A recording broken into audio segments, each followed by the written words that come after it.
if any, by the State Department, by the experts in the field, to support what was described as an ambush against the death of the farmers. The crosses and the burial were all part of a protest against the criminality, not as described. So what information was given to the White House, if any, by the State Department, by the experts in the field, to support what was described as an ambush widely around the world of a South African visitor who had a celebrated background as a leader of a biracial government and someone who was jailed with Mandela and who has been one of the civic leaders of a new South Africa, as troubled as their history has been, as troubled as their current situation is. Well, I would say that, as we all knew, of course, the president has been very vocal about his concern about the violence, the nature of what's been transpiring in South Africa.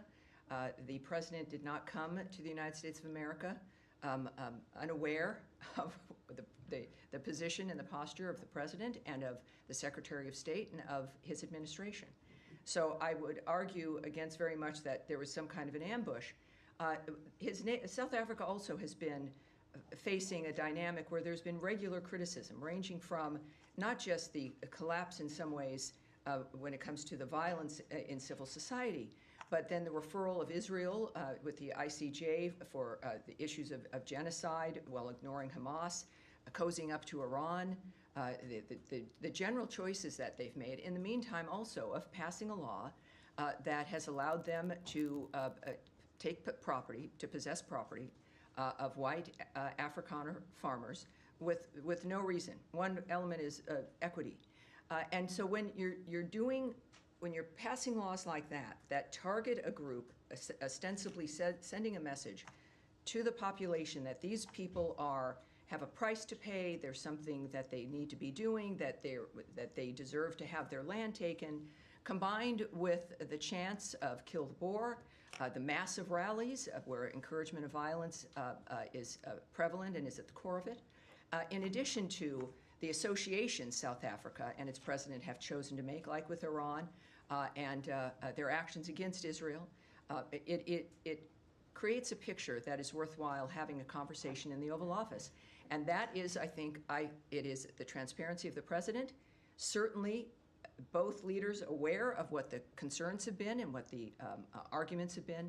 So I don't think President Ramaphosa was somehow surprised or shocked at the fact that we have an honest man who's in the White House who's spoken and continued to speak about violence and the trajectory of South Africa. Well, what I'm just suggesting is that the facts matter with the credibility of the president, and that as it was explained in the Oval Office, and it has been explained elsewhere, that is a minority party, a protest party that is legally permissible, but that the white agricultural minister said in the Oval Office, that's why we joined the coalition, to make sure that they didn't get into the parliament, that they don't have power. They've been, Well, in the nature of the weeds of something like that, where that individual, you saw also the larger video of the thousands and thousands of individuals in a stadium framework.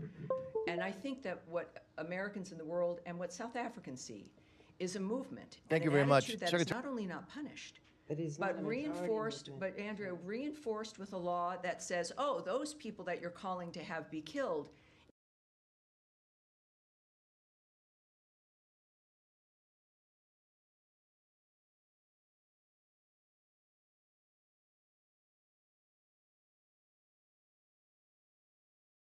Thank you very much. Secretary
also the larger video of the thousands and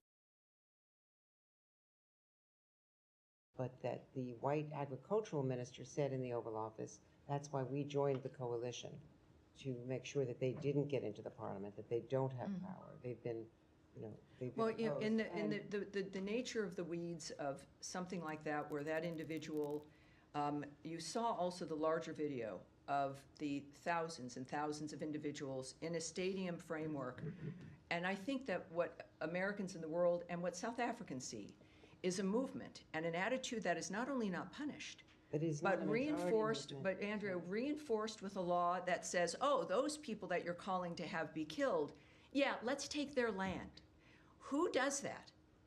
Who does that in the midst of that environment, as has the Secretary, about the problems with South Africa, the nature of the signals that it sends, the quality or lack thereof of life, the fact that we have taken in refugees, very basic standard of looking for asylum, they've met that standard, and it's more than just complaining.